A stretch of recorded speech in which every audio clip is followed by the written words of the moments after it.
જો 3 જ વસ્તુ હોય હસબન્ડ વાઈફ ની ફિલોસોફીમાં. શું? ખર્ચો, સ્વભાવ અને ઝઘડો. કેમ પ્રેમ ને બધું ના હોય? પ્રેમ હોત તો ફિલોસોફી જરૂર હું લા. હા, સંભળાવો. ખર્ચો. હા.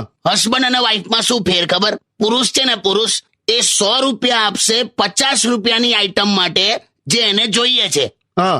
અને સ્ત્રી 50 રૂપિયા જ આપશે 100 રૂપિયાની આઈટમ માટે જે એને જોઈતી જ નથી. હવે તું નક્કી કર આ બેમાંથી ખર્ચાળ કોણ? એ તો કઈ રીતે નક્કી થાય? એટલે જ ઝઘડા થાય, સમજો તું. પોઈન્ટ નંબર 2, હા. સ્વભાવ. એનો શું? સ્ત્રી છે ને એમ વિચારીને મેરેજ કરે કે એનો હસબન્ડ હી વિલ ચેન્જ, કે એ પછી બદલાશે એમ. હા. પુરુષ એમ વિચારીને મેરેજ કરે કે શી વિલ નોટ ચેન્જ, કે આ ક્યારે નહીં બદલાય. સરવાળે છેલ્લે બંને ખોટા પડે.